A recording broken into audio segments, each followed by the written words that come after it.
Welcome to Prince Shorted house.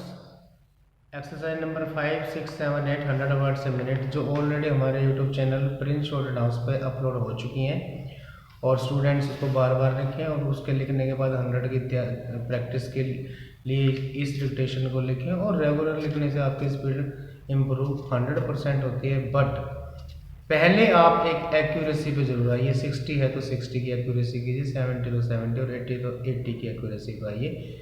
Then 80 के बाद आप इम्प्रूव करने के लिए 100 को बार बार लिखेंगे तो ये आप कभी भी लिखोगे, जल्दी ही लिखोगे। तो हम स्टार्ट करते हैं exercise number 5, 6, 7, 8 100 words a minute progressive 2021 October. Ready, start. It is obvious that one of the major problems we have to face is unemployment. It is a terrific human problem which we cannot ignore. Merely giving some kind of occupation to a large number of persons does not ultimately increase employment or lessen unemployment. We delude ourselves if we think so. An honorable member of this house remarked outside the house, I believe that a good method of giving employment to a large number of people would be by abolishing the railways. In that event, there will probably be some kind of hand carts. If many people will be pushing them, some, no doubt, will be sitting in them. That would be a completely wrong approach to this problem. Employment comes through newer and more effective means of wealth production.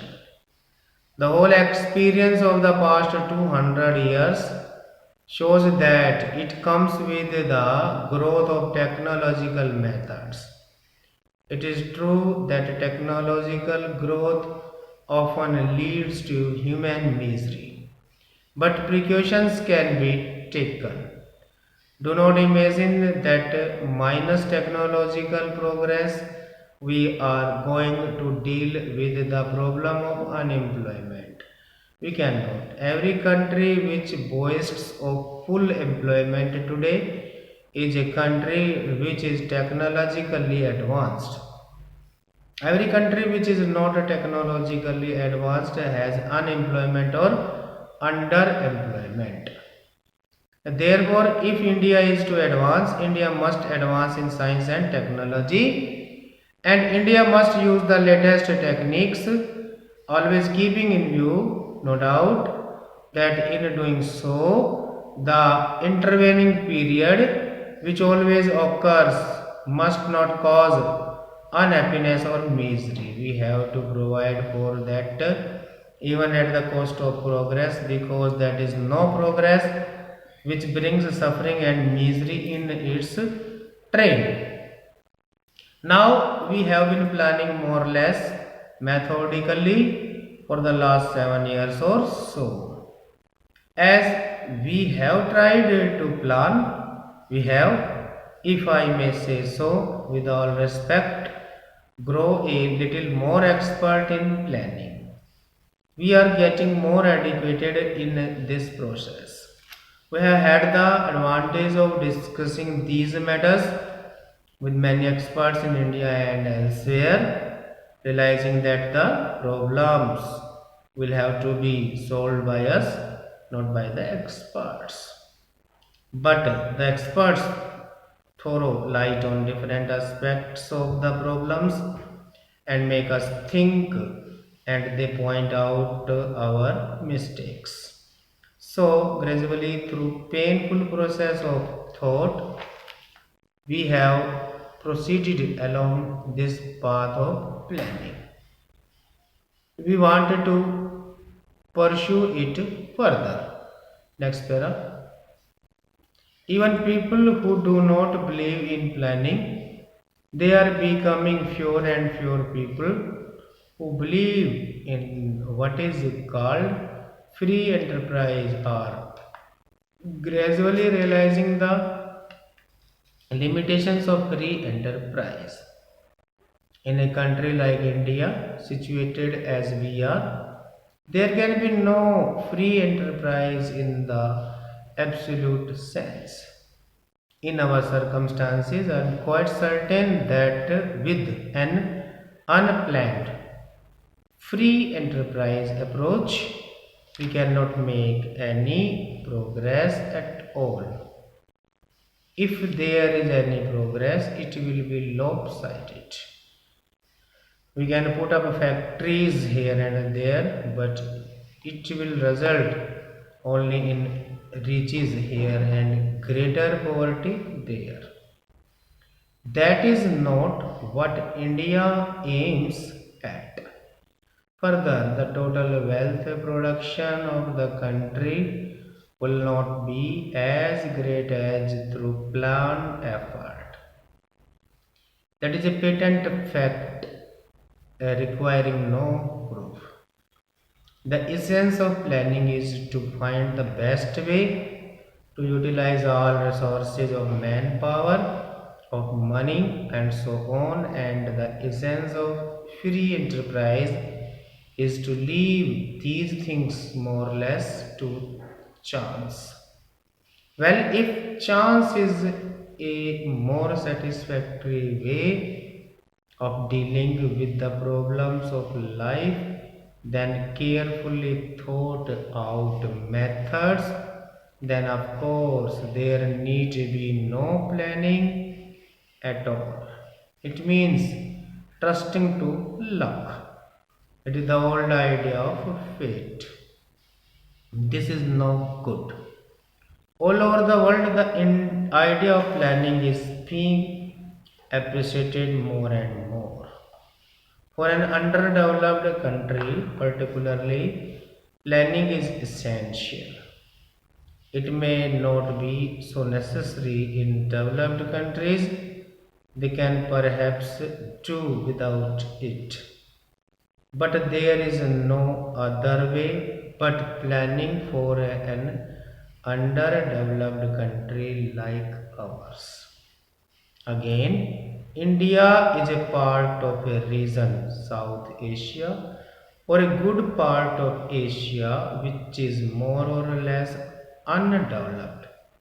As a matter of fact, even the progress and development of India necessitates the development of the countries around India.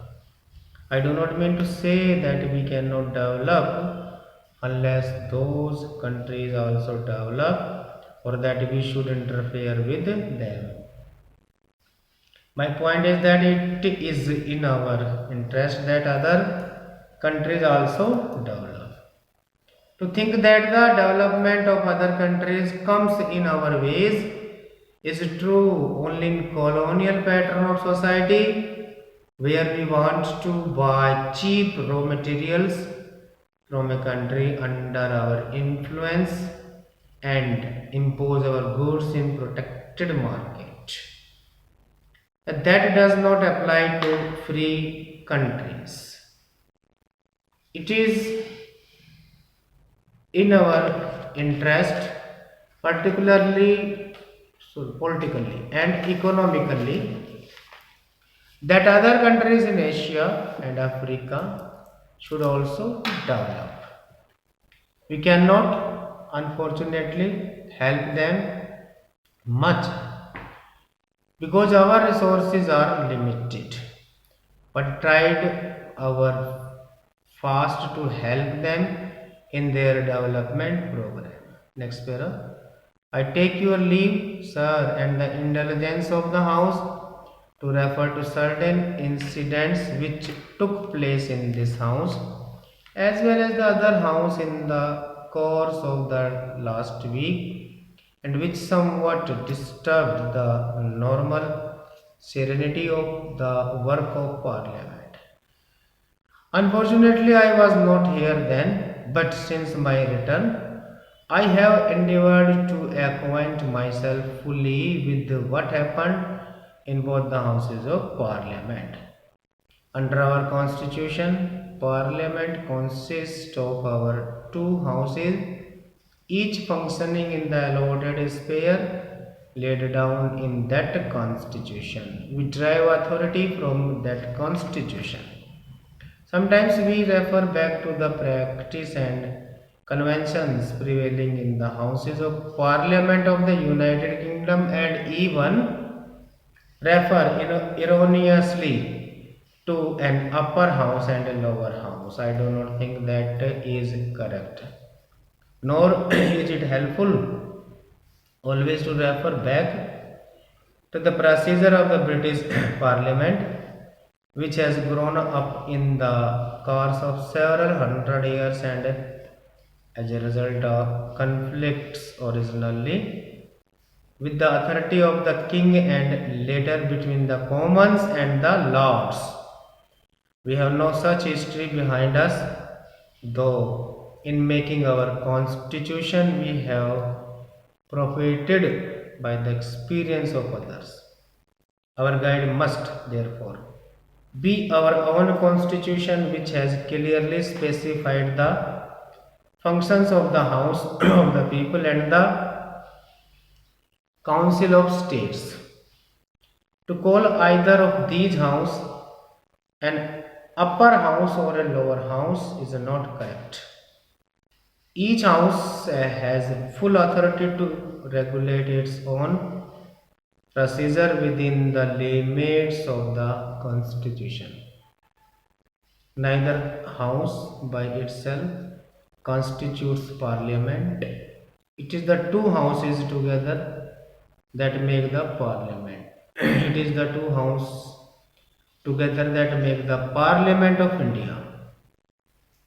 The successful working of our constitution, as of any democratic structure, demands the closest cooperation between the two houses.